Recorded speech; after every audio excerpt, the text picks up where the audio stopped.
Sejam todos bem-vindos ao canal Deus e Ciência, a nossa 10ª aula de Métodos Matemáticos em Engenharia Naval. Sou o professor Juan Vanderlei, do Departamento de Engenharia Naval Oceânica da Universidade Federal do Rio de Janeiro. Carlos Vitor, né? Bom, hoje nós vamos continuar nosso estudo de estabilidade. Nós analisamos o comportamento da estabilidade desses métodos, né? Euler explícito, Leapfrog, Adams-Bashforth, conjectura de segunda, terceira, quarta ordem, no plano sigma, né? Hoje nós vamos fazer a mesma coisa, mas vamos fazer também no plano complexo lambda H, ou seja, a região no plano complexo lambda H, onde os métodos são estáveis, tá? Então, por exemplo, temos aqui o método de Euler explícito, né? Então, impondo a condição de estabilidade, né? Temos a relação lambda sigma, né? No caso do Euler explícito, sigma igual a 1 mais lambda H, né?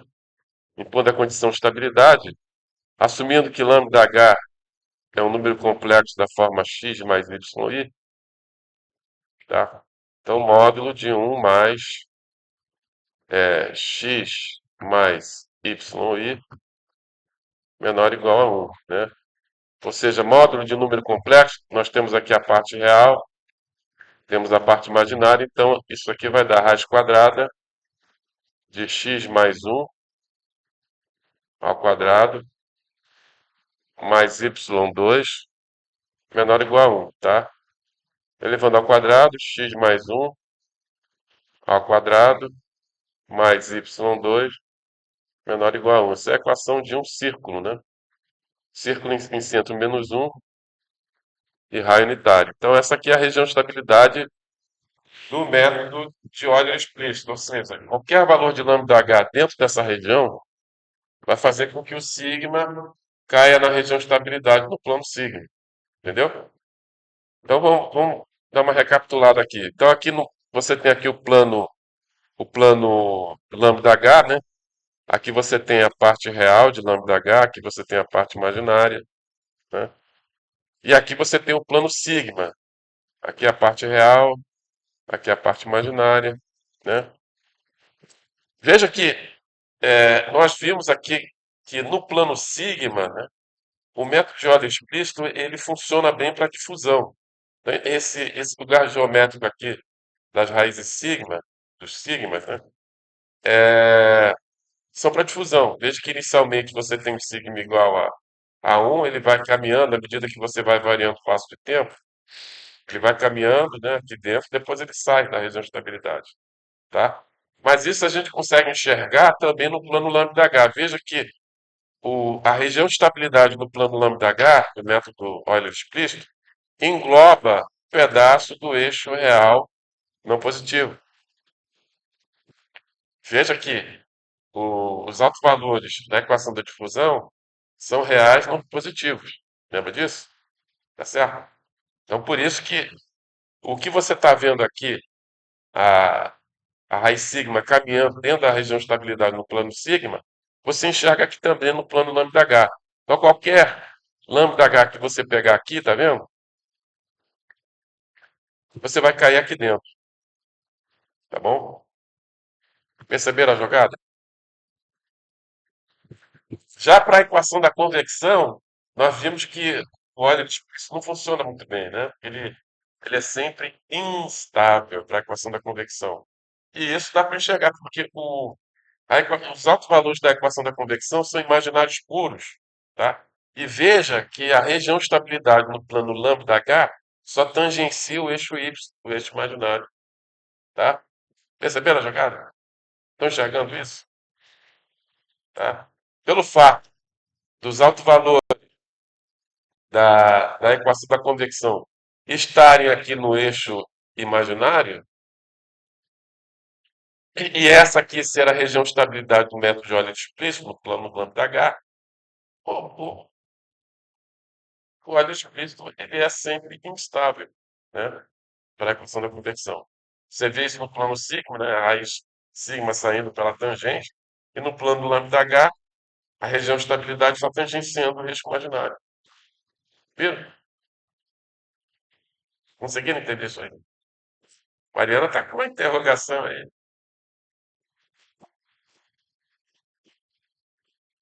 Ó, vamos continuar aqui. Vamos analisar agora o leapfrog, tá? Então, impondo a condição de estabilidade das duas raízes do leapfrog, está aqui, ó, impondo a condição de estabilidade.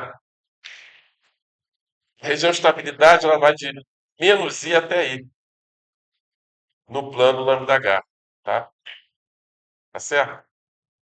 Vai de menos i até i. Tá? Isso aqui é a parte imaginária e aqui é a parte real. Então, no plano complexo lambda h, essa aqui é a região de estabilidade. Simplesmente é uma linha reta, né, entre menos i e i. E aí, lembrando que a difusão, os lambdas são reais não positivos, tá? Ou seja, os lambdas estão aqui no eixo real não positivo, eles estão por aqui, logo o leapfrog não funciona para difusão, certo? E a região de estabilidade da difusão é só diminuir aí. Já para a convecção ele funciona. Por quê? Porque os lambdas são imaginários puros. Então qualquer lambda H que cair aqui, ó, dentro dessa região aqui, o método, o leapfrog vai funcionar. Ou seja, ele funciona bem para convecção. Ele pega um pedaço do eixo imaginário e não funciona bem para difusão. Porque os altos valores da difusão são reais não positivos. Então, portanto, o leapfrog é instável, tá? Então, lembrando aqui, ó, para difusão, olha aqui a difusão. Lembra que a raiz principal é sempre estável, mas a raiz espúria é sempre instável. Por quê? Porque a região de estabilidade do método Leapfrog não pega o eixo real no positivo. Entendeu? Já para já para convecção, já para convecção ele funciona bem, né? Então veja aqui que a raiz espúria, ela caminha aqui, ó, ela tem uma estabilidade marginal, de repente ela entra aqui para a região de estabilidade, ou seja, a raiz espúria é sempre estável, né? E a raiz principal, ela caminha por aqui, portanto, estável, né? E depois ela sai, tá? Ou seja, dá para usar, dá para usar o leapfrog para resolver convecção. Que é, enxergando agora no plano lambda H, que a região de estabilidade pega um pedaço do eixo imaginário e os autovalores da equação da convecção são imaginários, tá? Entendeu, Pasqualino?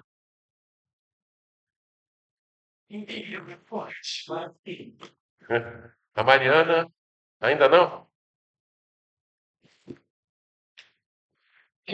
Vamos lá para o Adams, Adams-Baldwin, método Adams-Baldwin, tá? Tá aqui os dois sigmas da principal, a raiz principal e a raiz espúria, impondo as duas, você tem que impor a condição de estabilidade nas duas raízes. E aí, obviamente, vou construir isso aí numericamente, tá? No programinha ele gerou.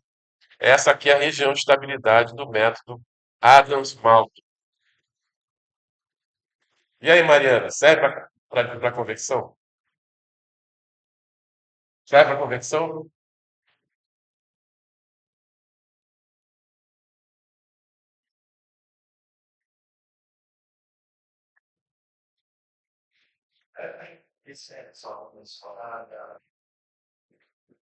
Os lambdas da equação da convecção são imaginários, eles estão no eixo Y. E a região de estabilidade do Adams-Baldwin só tangencia o eixo Y. Mas não serve para convecção. Não, eu falei convecção, né? Falei convecção. A difusão funciona.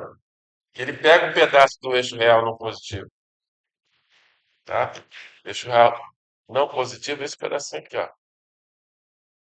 Como ele pega um pedaço do eixo real não positivo, ele funciona para difusão. Como ele só tangencia o eixo Y, ele não funciona para convecção. E isso nós vimos na aula passada, olha só. Para difusão ele funciona. Olha aqui, difusão. A raiz principal sempre estável. A raiz espúria inicialmente ela é estável para alguns passos de tempo, mas se você aumentar muito o passo de tempo, sai da região de estabilidade. Mas dá para usar para difusão, né? Isso que você enxerga é porque ele pega um pedaço do eixo real no positivo. Agora, para convecção, a raiz espúria é sempre estável, mas a raiz principal é sempre instável. Viu? Então, no plano lambda H, você enxerga porque a região de estabilidade só tangencia o eixo imaginário. No plano sigma, você estuda os sigmas, né? A raiz espúria é sempre estável, mas a raiz principal ela sai pela tangente, tá? Ou seja, são duas formas diferentes de você enxergar a estabilidade, né? No plano lambda H e no plano sigma, tá? Vamos ao método Runge-Kutta de segunda ordem. Runge-Kutta de segunda ordem.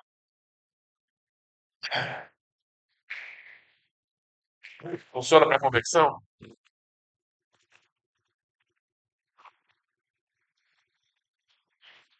Não. Beleza, beleza, beleza. Não funciona para convecção. Não funciona. Porque ele só tangencia o eixo imaginário. Mas ele pega um pedaço do eixo real no positivo, né? Ele pega um pedaço do eixo real no positivo. Então, desde que você... Como isso aqui é o plano lambda H, você tem que pegar um H pequenininho, o suficiente para que todos os produtos lambda H caiam dentro dessa região, tá? Porque os lambdas são reais não positivos. Os lambdas são reais não positivos. Então você tem N autovalores, você tem que estabilizar todos eles. Então você tem que pegar um passo de tempo que faça com que o produto lambda H, para todos os autovalores, caia dentro. Assim, vermelho ali, tá? Ou seja, o G-conta de segunda ordem pode ser utilizado para difusão, mas para convecção, como ele só tangencia o eixo imaginário, não funciona. Isso na aula passada, olha aqui, ó. Para difusão no plano sigma, olha aqui. O sigma ele vem por aqui, vem por aqui, vem por aqui, vem por aqui. Aí depois ele muda de direção. Dá para usar aqui, aqui, beleza, está estável. Mas se você aumentar muito o passo do tempo, ele sai da região de estabilidade, mas, pô, dá para você usar. Ou seja, qualquer lambda H que você pegar aqui, ó, vai te dar um sigma que vai estar aqui dentro, tá? Agora, já para convecção, a raiz ela é sempre instável, ela tangencia, sai pela tangente, né? E isso, você enxerga esse aqui no plano sigma, convecção. Você vê que o sigma ele não entra dentro da região, e no plano complexo lambda H, você vê que é a região de estabilidade. Isso tangencia o eixo imaginário, tá? Tá fazendo sentido agora?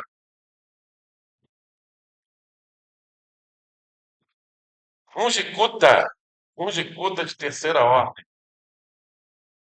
Runge-Kutta de terceira ordem. Runge-Kutta de terceira ordem. Está aqui impondo a condição de estabilidade, né? Aí, obviamente, que eu fiz um programinha, porque você, analiticamente, você chegar a essa região aí, cara. Então, eu fiz um programinha e aqui é a região de estabilidade.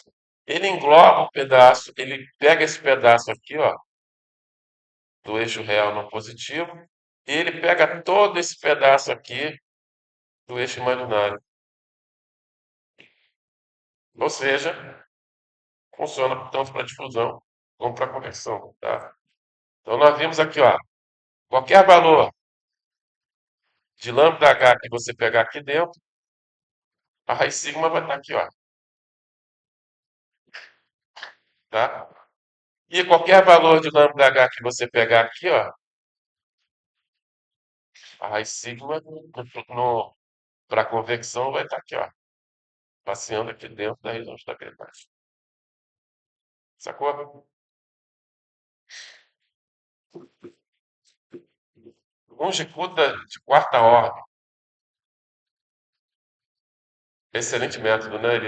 Ele também é estável tanto para difusão como para conversão. Por quê? Porque ele pega um pedaço aqui do eixo real, não positivo, e pega um pedação aqui do eixo imaginário. Aqui, ó. Ou seja, ele funciona bem para convecção e difusão, tá? Ou seja, qualquer lambda H que você pegar aqui, ó, o teu sigma vai estar aqui dentro, ó, tá? E qualquer lambda H que você pegar aqui no eixo imaginário, aqui o teu sigma vai estar aqui, ó, assim, aqui dentro. O plano complexo sigma, tá? Então, o primeiro, plano complexo lambda H. Qual lambda H faz com que o sigma caia dentro da bolota lá no plano sigma, entendeu? Qual é o lambda H no plano lambda H que faz com que o sigma caia na bolota, na região de estabilidade no ponto sigma, certo? Beleza? Bom, então, pessoal, nós vimos que os métodos explícitos, todos eles, né, mas os que nós estudamos aqui, mas todos eles têm esse comportamento, eles têm uma restrição no passo de tempo, né? Ou seja, existe um intervalo de passo de tempo que garante a estabilidade, tá? Então, por exemplo, existe um problema. Então, vamos considerar aqui, ó, um método. Por exemplo, acho que é o Euler explícito. Ou o Euler explícito ou um de conta de segunda ordem tem esse intervalo de estabilidade, tá? Lambda H maior do que menos 2 e menor ou igual a zero, tá? Vamos falar agora sobre conceito de stiffness. Conceito de stiffness.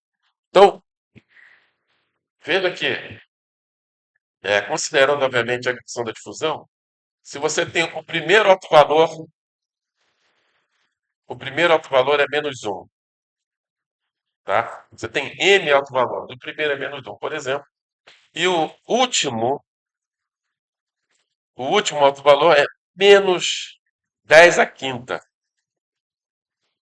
Então você vê que existe uma diferença de ordem de magnitude muito grande entre os autovalores, tá?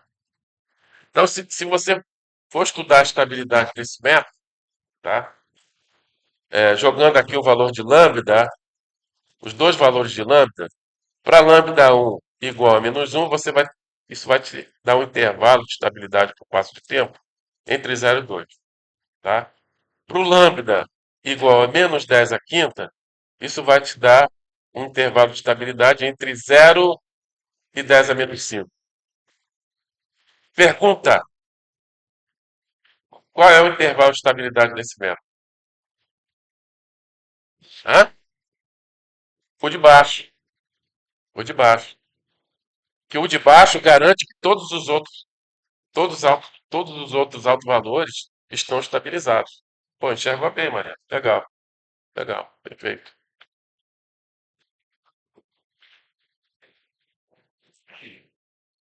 Pode o quê? Aí, você tem que fazer a interseção, né? Você, veja que você tem que estabilizar todos os autovalores. Então, para cada alto valor, você vai ter um intervalo. Aí você tem que fazer a superposição, a interseção, tá? Que vai garantir que, para aquele intervalo, todos os outros vão estar estabilizados. Entendeu?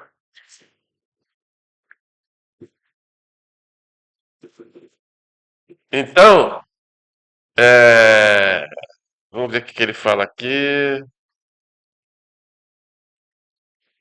Então, veja que o alto valor mais negativo é o que vai ditar a estabilidade. Viu isso?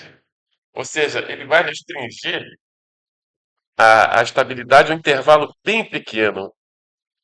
Isso é problema. Pô, um passo de tempo entre 0 e 10 a menos 5, pô, tu não vai conseguir chegar a resultado nenhum, né? Nunca, né? Tá? Você vai demorar muito tempo, tá? Se você tiver que usar um passo de tempo, sei lá, 10 a menos 5, digamos assim, tá? Então, ou seja, o alto valor mais negativo é o que vai ditar a estabilidade. Mas quem realmente contribui para a solução são os altos valores maiores. Entendeu? Quer ver? Olha só, voltando àquela comparação. É, lembre que a solução transiente é dada por esse somatório aqui, ó. A solução transiente é dada por esse somatório. Somatório de m variando de 1 até m de Cm é elevado a lambda mt xm, doutor xm. Então, veja que a solução é proporcional ao E elevado a lambda t.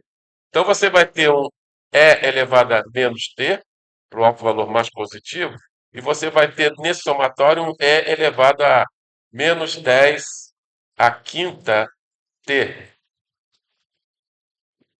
Quando o tempo avança, quem é que vai decair mais rápido?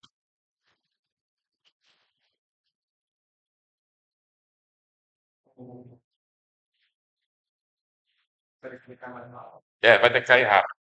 O de baixo, entendeu? Ou seja, os altos valores que vão ditar a estabilidade, eles morrem rapidamente. Eles morrem. Se a contribuição dele é pífia da solução transiente. E os que realmente vão reger a solução transiente são os altos valores mais positivos. Tá vendo? E aí, pelo fato que você tem que estabilizar todos os altos valores, tá? Isso vai fazer com que os altos valores que realmente contribuem avancem muito lentamente. Entendeu? Por isso que é, tá. Por isso que os altos valores que realmente influenciam a solução, eles são chamados de driving eigenvalues, tá?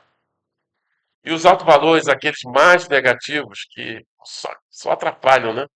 Atrapalham os altos valores que realmente contribuem, né? Tá? A gente vai chamá-los de parasitas, altos valores parasitas, certo? Que ele está ali só para atrapalhar, tá? Ele está ali só para atrapalhar. Os altos valores que realmente contribuem vão avançar muito lentamente, que aquele cara parasita lá não está contribuindo nada com a solução, mas está dando a estabilidade.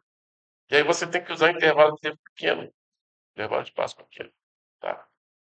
Então, digamos que quando esse tipo de coisa acontece, quando você tem essa diferença de ordem de magnitude entre os outros valores, a gente diz que o sistema é stiff. O sistema é stiff. Tá legal? Então, digamos que, de alguma forma, a gente consiga separar os altos valores que realmente contribuem, né, para a solução, né? São os driving eigenvalues, tá? São esses caras aqui. E os outros valores que realmente não contribuem em nada, eu vou jogar nesse somatório aqui. Que são os parasitas, tá? Só atrapalham. Onde o módulo de lambda P é muito menor que lambda N, tá? Então eu peguei e separei, tá? Então, para a gente saber o quanto o sistema é stiff, a gente define aqui o grau de stiffness. Grau de stiffness, tá? Grau de stiffness, tá legal? E esse grau de stiffness vai ser dado pelo módulo do alto valor mais negativo dividido pelo alto valor lambda P. Ou seja, é esse cara aqui, é o primeiro dos parasitas, né? E o último dos parasitas. É a razão entre os dois, tá? Isso aqui define aqui o grau de stiffness, tá? Ou seja, módulo de lambda P dividido pelo módulo de lambda M dividido pelo módulo de lambda P. Isso aqui é o famoso grau de stiffness.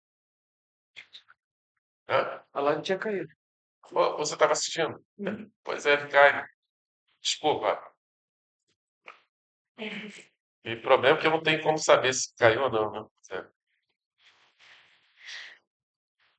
Beleza? Então, se o grau de stiffness está entre 0 e 100, isso aí deve ser uma definição de matemático lá, e o Lomax, né? Eu tirei lá do Lomax. Eles chamam isso aqui de moderadamente stiff, tá? Para grau de stiffness entre 10 a terceira e 10 a quinta, eles chamam de fortemente stiff. Hã? Você tem que sair daqui, ó. Será que tem alguém assistindo? Porque eu não vi você entrar. Eu não vi você entrar.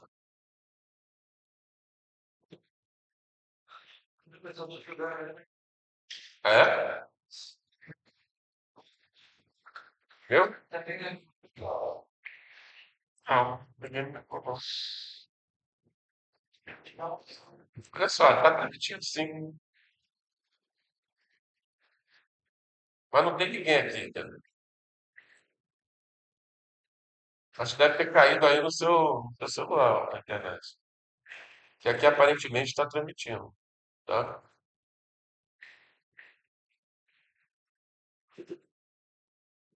Então, voltando aqui,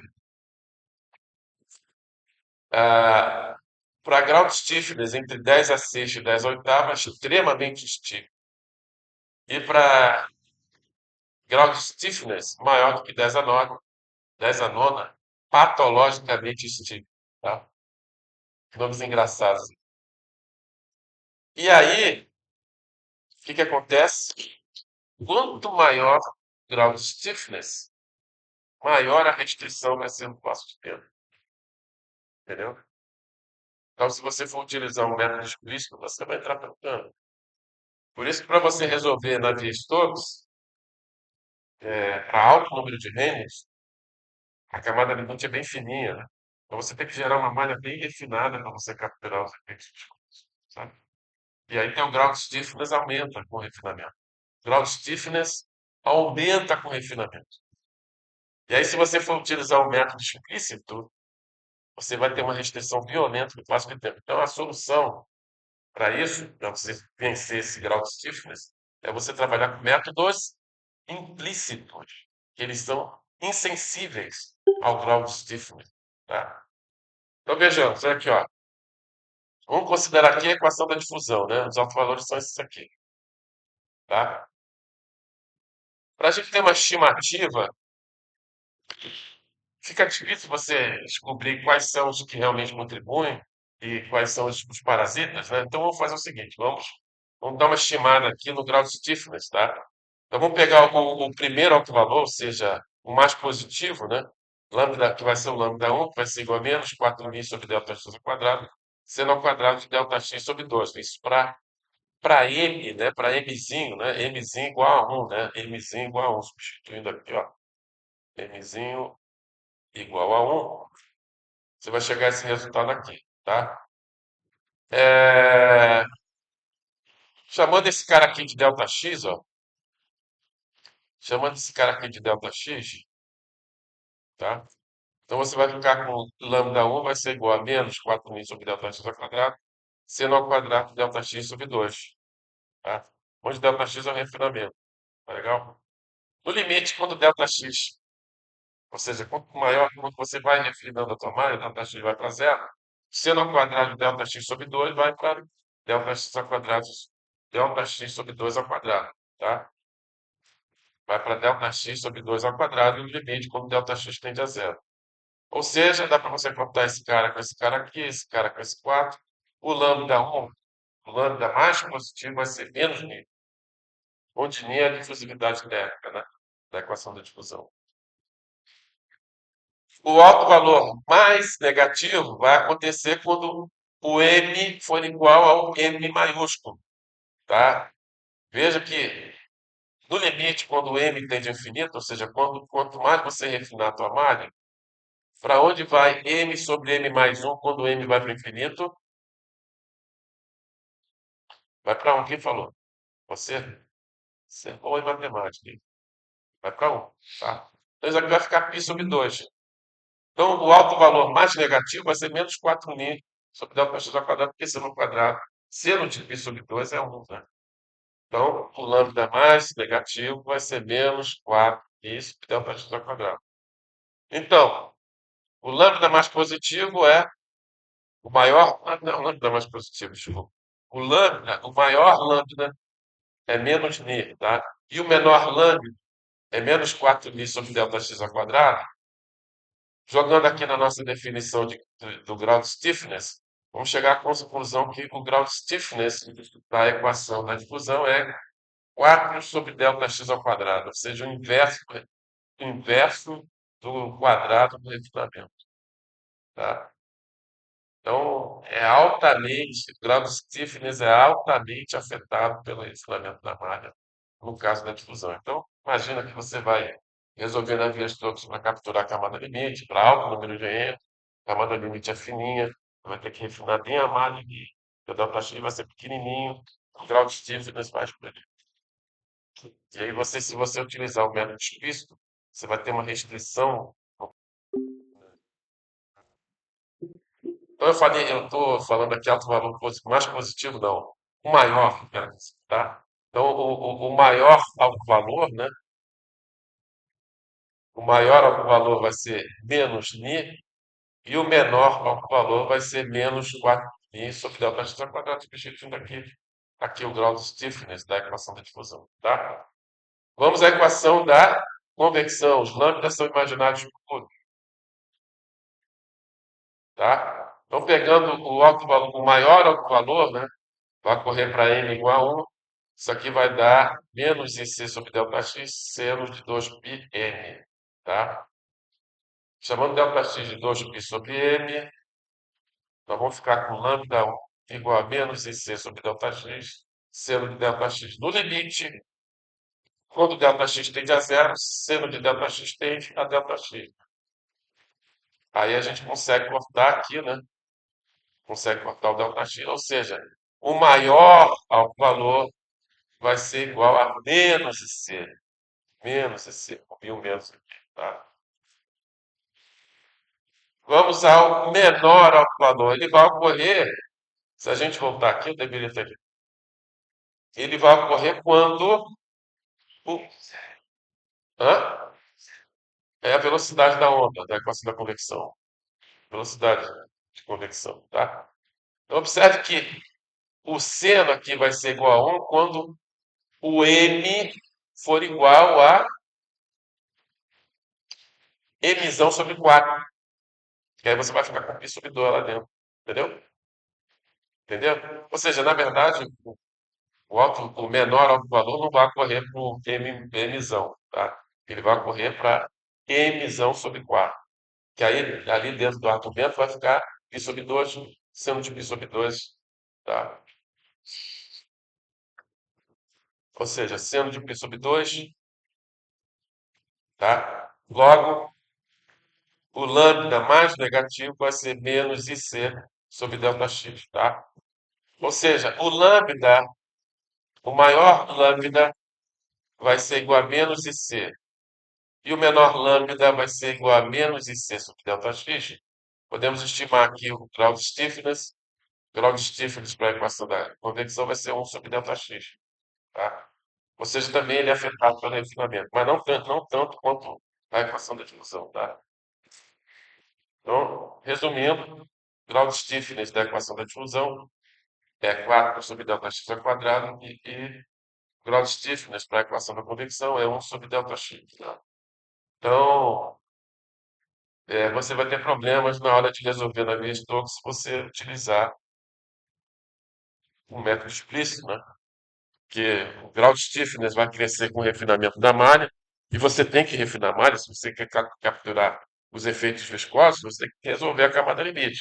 Para alto número de reinos, a camada limite é fininha, você tem que refinar muito a tua malha. Então, o grau de stiffness vai explodir. Se você utilizar um método explícito para integrar, o teu passo de tempo vai ficar muito pequeno, tá? E aí você vai demorar uma eternidade para resolver o teu problema, tá? A solução para isso, como eu falei para vocês, é utilizar métodos implícitos, tá? Os métodos implícitos que serão discutidos na próxima aula, beleza? Exercício que eu já tinha pedido para vocês darem uma olhada na aula passada, né? Vamos resolver aqui então. Escreva o sistema de equações diferenciais ordinárias obtido ao aproximarmos a segunda derivada espacial da equação da difusão por uma diferença centrada de segunda ordem e as condições de contorno periódicas Obtenha os autovalores da matriz do sistema. Dado que a relação lambda-sigma para o método Adams-Moulton de segunda ordem é dada por essa equação de segundo grau, né? Nós já analisamos, inclusive, hoje, né? É dado por isso aqui, né? Mostre que o máximo valor estável de módulo de lambda H para lambda real negativo, isto é, o ponto onde o contorno de estabilidade intercepta o eixo real negativo, é obtido para lambda H igual a menos 1. Tá? Ou seja, o limite de estabilidade vai ser lambda H igual a menos 1. É isso que ele quer que você prove. Tá? Para esse método. Usando os autovalores da matriz do sistema, encontre o máximo passo de tempo estável para a combinação do método Adams-Bashford de segunda ordem, com aproximação centrada de segunda ordem para a derivada espacial da equação da difusão. E repita o mesmo análise utilizando análise de Fourier, que isso vai ser apresentado na próxima aula. Tá? Então, na próxima aula, a gente vai fazer esse último item aqui que ele pergunta aqui, ó, fazer análise de estabilidade utilizando a análise de Fourier. Isso aí vai ser na aula que vem.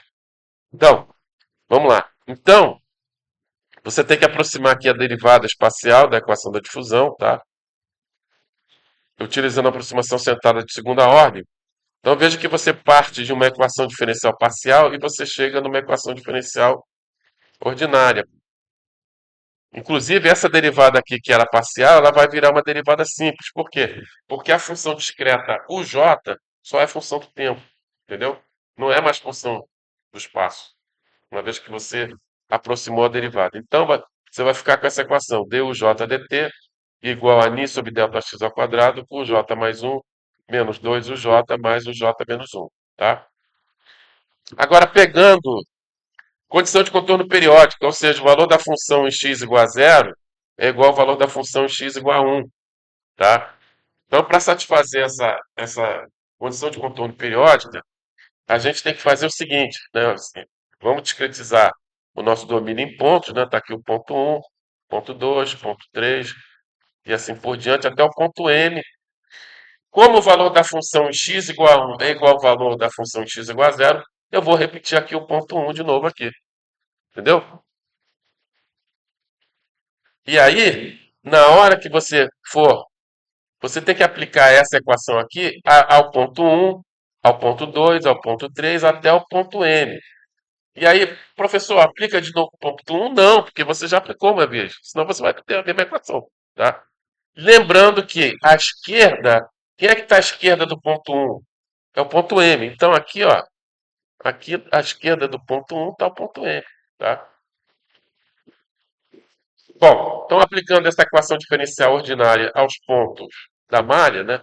Ou seja, para o ponto 1, lembrando que à esquerda aqui você tem um ponto M, você vai ter, para j igual a 1, você vai ter duj dt igual a ni sobre delta x ao quadrado, o 2, que é o cara da direita, o 2, que é o cara da direita, menos 2 o 1, que é o próprio, né? O 1, mais o cara da esquerda, né? O j menos 1, que vai ser o m, tá? Entenderam isso? Aí quando você aplicar para o ponto 2, beleza. J igual a 2 vai ficar du2 dt igual a ni sobre delta x ao quadrado, o 3 menos 2 o 2 mais o 1. Assim sucessivamente até j igual a m, mzão. Você vai ter dum dt igual a ni sobre delta x ao quadrado. À direita do ponto M, à direita do ponto M está o ponto 1, então vai ficar o 1 menos 2 o M mais o cara da esquerda, que vai ser igual a o menos, M menos 1. Tá? Eu cheguei a mostrar isso para você no ano passado. Eu resolvi essa questão, não, né? Não, né? Tá. Eu tinha que ter colocado umas reticências aqui, ó. Esqueci de fazer. Tem que colocar a reticência aqui, ó.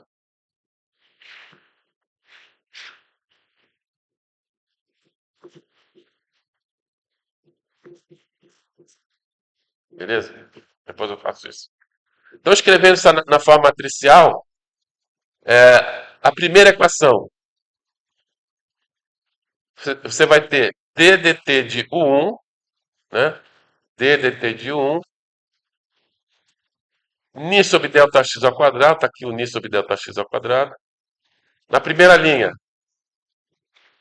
o ponto u1 contribui para a primeira equação? Contribui. Com qual coeficiente?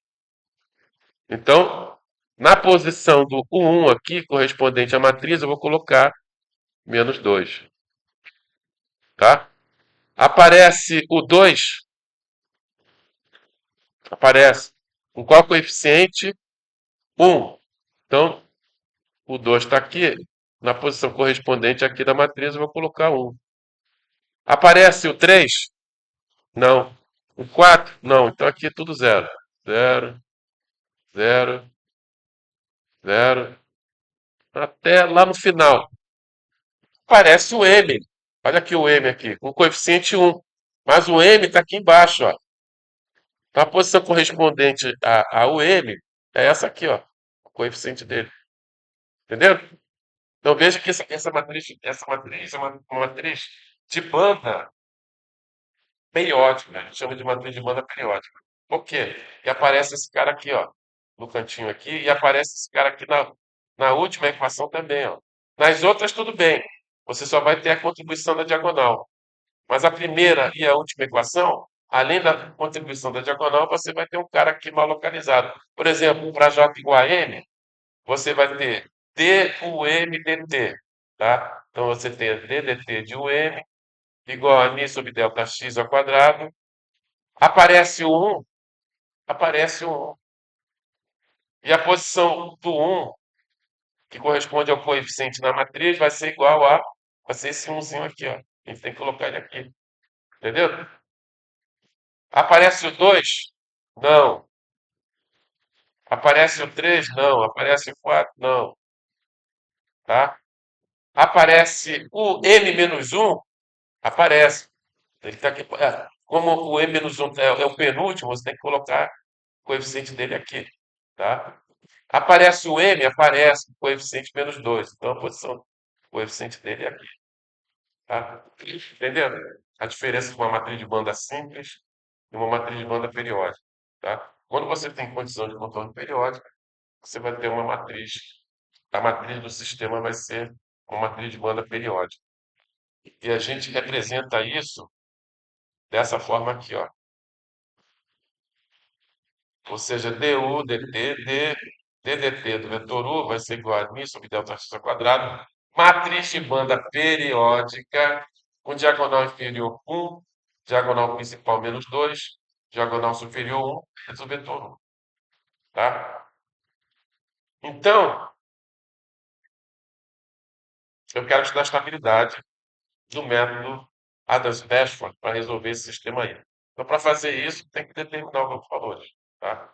Então, lá no Lomax, tem essa equaçãozinha aqui que permite você calcular os altos valores de uma matriz periódica e na prova forneço, tá? Não precisa decorar isso aí.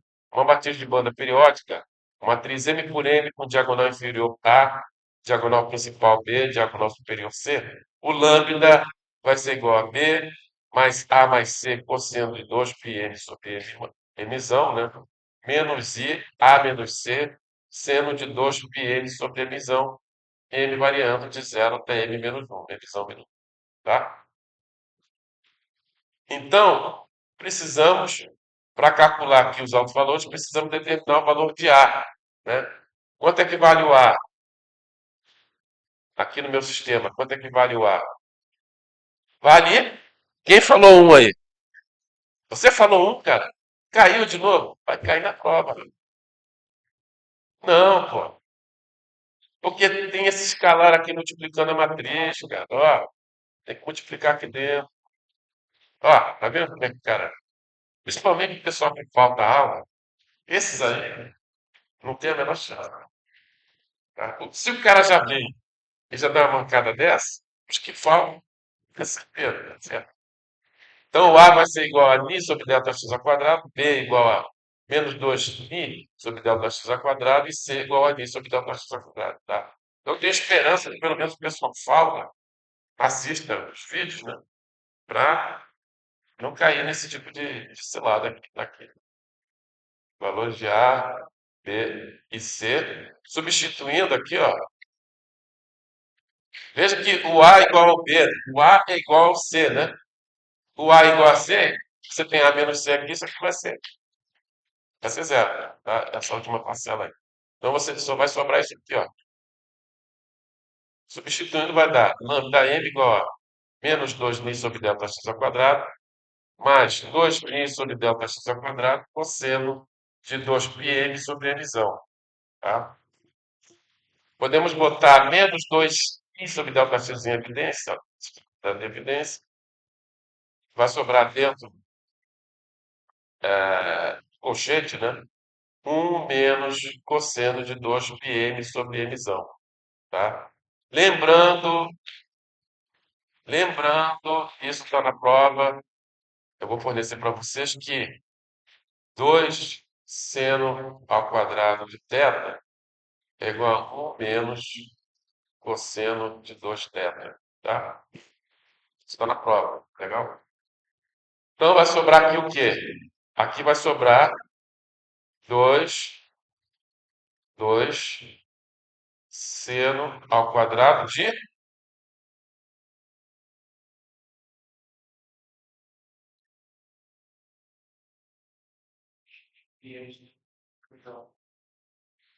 πm sobre mzão, né? Que na verdade, se aqui é 2θ, o seno vai ser de θ, tá? A metade do ângulo, tá? Então, o lambda m vai ser igual a menos 4π sobre delta x ao quadrado, seno ao quadrado de πm sobre mzão, tá? Agora, vamos fazer a nossa análise de estabilidade. Então, vamos pegar outro valor, o menor autovalor, tá? O mais negativo. Que é esse aí que vai ditar a estabilidade, certo? E o que ele pede agora? Ele quer saber, pessoal, você tem aqui os autovalores aqui, você lembra disso? Você tem os autovalores aqui, os autovalores não, as raízes sigma 1 e sigma 2, tá? Voltando lá no Adams Bashford, na figurinha lá do Adams Bashford, Adams Adams Bashford, esse aqui, tá? Esse é o método que a gente vai analisar. Veja que para um lambda real não positivo, a região de estabilidade está aqui, ó. Os lambda, o produto lambda H vai estar aqui. Para lambda real não positivo, tá?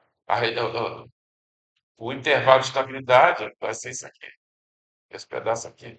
Que o lambda está sobre o eixo real não positivo, tá? Ou seja, daqui da figura a gente chega que a estabilidade, os valores do lambda H, onde você tem estabilidade, o intervalo qual seria?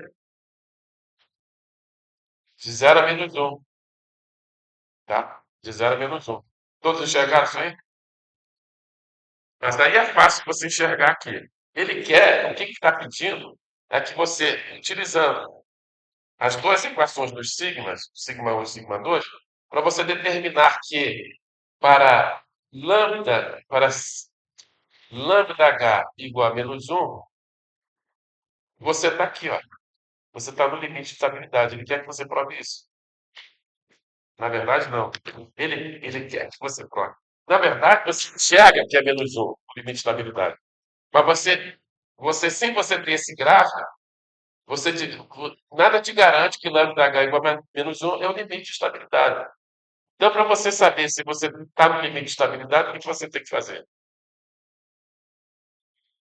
Exatamente. Você vai calcular para esse lambda H igual a menos 1, você vai calcular o sigma 1 e você vai calcular o sigma 2. Um deles tem que dar, o módulo tem que ser igual a 1. Um deles, o módulo tem que ser igual a 1. No caso aqui, é, no caso aqui, eu acho que eu não sei na verdade. Eu acho que esse aqui vai dar meio, o principal vai dar meio, e o sigma 2 vai dar 1. Entendeu? Que o sigma igual a 1 é a fronteira de estabilidade. Estabilidade meu. É a fronteira, é o limite de estabilidade. Tá? Então, graficamente, você enxerga que lambda H igual a menos 1 está lá no limite de estabilidade, no plano lambda H. Mas se você não tem esse gráfico, a forma de você descobrir o limite de estabilidade é pegar o lambda H menos 1, substituir no sigma 1 e no sigma 2 e ver e mostrar que um deles tem módulo igual a 1. Tá? Entendeu a jogada?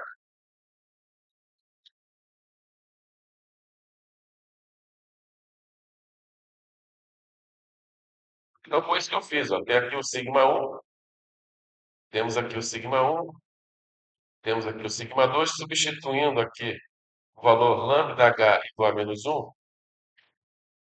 entendeu? Substituir, né? Substituir, beleza, beleza. Cheguei à conclusão que o sigma 1 vai ser igual a meio e o sigma 2 vai ser igual a menos 1. Ou seja, o módulo de sigma 1 é igual a meio, o módulo de sigma 2 é igual a 1. Portanto, esse cara aqui é o limite de estabilidade do método, tá? Para lambdas reais não positivos, tá?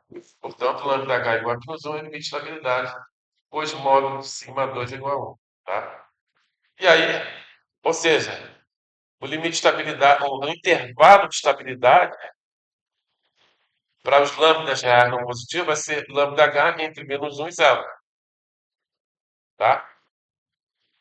Então, substituindo o lambda mais negativo, você vai ficar com menos 4D H sobre delta x ao quadrado. Isso aqui é o lambda, né? Lambda mais negativo. Que esse é o parasita lá que vai atrapalhar a sua vida, né? Então, lambda vezes H entre menos 1 e 0, tá? Dividido por menos 4. Lembrando que quando você dividir por menos 4, você tem que inverter os sinais de desigualdade, tá? Você vai chegar à conclusão que lambda H sobre delta x ao quadrado tem que estar entre 0 e 4 para que o método Adams Dashboard possa ser utilizado para resolver esses. Perceberam a beleza da coisa? Como tem gente que não gosta de matemática, né? Como pode uma coisa dessa? É uma coisa estranha, engenheiro não gostar de matemática, né? Tá? Tudo bem? Tá? Eu não vou passar, eu não vou o, o próximo exercício, que seria você fazer a estabilidade linear de von Neumann. Eu ainda não falei sobre isso, então não adianta nem tentar pedir para vocês tentarem fazer, tá? Então, na aula,